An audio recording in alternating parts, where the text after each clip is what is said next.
इस वीडियो में हम डिस्कस करने वाले हैं क्लास 12th इन्फॉर्मेटिक्स प्रैक्टिसेस का जो फाइनल प्रैक्टिकल होने वाला है उसका पैटर्न क्या रहेगा। आपको पता होगा आपका 70 मार्क्स का थ्योरी का पेपर होता है प्लस 30 मार्क्स का प्रैक्टिकल पेपर होता है।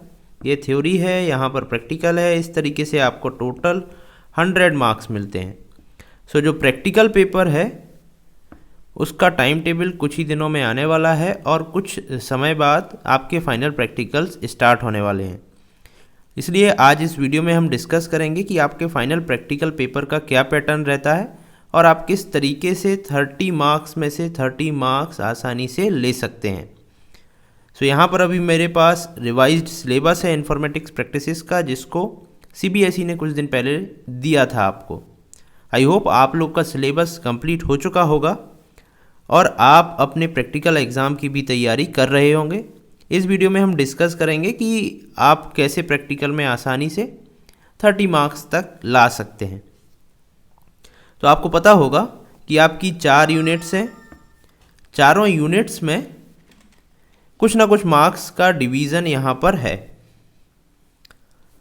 सो यहाँ पर जो मार्क्स हैं वो 70 मार्क्स हैं, वो थ्योरी के मार्क्स रहते हैं और 30 मार्क्स जो है वो प्रैक्टिकल के मार्क्स रहेंगे। सो आपकी 4 यूनिट्स है और यहाँ पर आप 4 यूनिट के नीचे आएंगे तो यहाँ पर प्रैक्टिकल और प्रोजेक्ट वर्क दिया हुआ है। यहाँ पर आपको प्रैक्टिकल का मार्क्स डिस्ट्रीब्यूशन भी दिया हुआ है। तो CBSE ने बिल्कुल क्लियरली आपको बताया है कि आपको प्रैक्टिकल एग्ज़ाम में क्या आने वाला है और प्रैक्टिकल एग्ज़ाम में आप कैसे 30 मार्क्स ला सकते हैं। तो यहाँ पर इन्होंने 5 चीज़ दी हुई हैं। पहला है program using pandas and matplotlib, second SQL queries, third है practical file, fourth project work, fifth है वाइवा। सो हम थर्ड से स्टार्ट करते हैं जो है practical file. So practical file जो आप साल भर प्रैक्टिकल्स आपको आपके टीचर देते हैं, सब्जेक्ट टीचर, और आप अपनी प्रैक्टिकल फाइल में लिखते हैं, उससे जो प्रैक्टिकल फाइल बनती है उसमें minimum 15 programs based on pandas यानी कि डेटा फ्रेम सीरीज़ के 15 क्वेश्चंस रहना चाहिए और 4 क्वेश्चंस मैटप्लॉटलिब बेस्ड रहना चाहिए और 15 क्वेरीज रहना चाहिए SQL से रिलेटेड। तो इतना कुछ आपकी प्रैक्टिकल फाइल में होना चाहिए। और अगर आपने टाइम टू टाइम वर्क किया है, अपने टीचर को सबमिट किया है, तो यहाँ पर आपको मिलेंगे 5 मार्क्स। इसके बाद एक प्रोजेक्ट वर्क है। सो ये प्रोजेक्ट वर्क आपको दिया जाता है ग्रुप वाइज या फिर इंडिविजुअली भी दिया जा सकता है। सो 11th और 12th में जो आपने पाइथन पढ़ी है उसका यूज़ करके आपको एक छोटा सा सॉफ्टवेयर बनाना पड़ता है। सॉफ्टवेयर कुछ नहीं है, एक प्रोग्राम ही है, लेकिन वो थोड़ा सा नॉर्मल प्रोग्राम से बड़ा होता है, तो उसको हम सॉफ्टवेयर बोल सकते हैं। तो आपको एक कोई जनरल स्टडीज़ पर जैसे बैंक मैनेजमेंट, लाइब्रेरी मैनेजमेंट या फिर कुछ भी जेनरिक आप यूज़ का सॉफ्टवेयर बना सकते हैं। और यदि आप बढ़िया से अपने प्रेजेंट करते हैं प्रोजेक्ट को अपने टीचर के सामने और उनको वो पसंद आता है आपका प्रोजेक्ट जिसमें आपने क्लास 11th और 12th के कॉन्सेप्ट्स को यूज़ किया है, तो यहाँ पर भी आपको 5 मार्क्स मिलेंगे। सो इस तरीके से ये टोटल हो जाते हैं 10 मार्क्स। अभी भी 20 मार्क्स बचे हुए हैं। सो वो 20 मार्क्स हैं फर्स्ट नंबर, सेकंड नंबर और फिफ्थ नंबर से। उस 20 मार्क्स में से 5 मार्क्स अगेन वाइवा के हैं। तो ये वाइवा और 1 और 2 जो प्रोग्राम दिया हुआ है और SQL क्वेरीज, ये रहेगा आपके फाइनल डे पर। जिस दिन आपका फाइनल प्रैक्टिकल रहेगा उस दिन आपके ये 20 मार्क्स डिसाइड होंगे। सो इन 20 मार्क्स में जो पहले 8 मार्क्स हैं वो program using pandas and matplotlib और जो नेक्स्ट 7 मार्क्स है यानी कि 15 मार्क्स। तो यहाँ पर आपको ये दोनों मिला के क्वेश्चन पेपर दिया जाएगा, जिस क्वेश्चन पेपर में आपका पांडास और मैटप्लॉटलिब के क्वेश्चन रहेंगे, साथ ही SQL के क्वेश्चन रहेंगे और आपको कंप्यूटर पर बिठा दिया जाएगा और आपको इन क्वेश्चंस को प्रैक्टिकली सॉल्व करना है।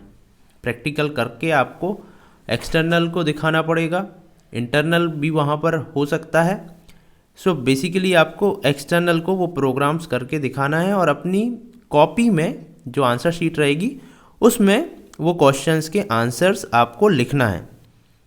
So program using pandas and matplotlib से क्वेश्चन जो आएगा वो रहेगा 8 मार्क्स का, और एसक्यूएल क्वेरीज से जो क्वेश्चन रहेगा वो रहेगा 7 मार्क्स का।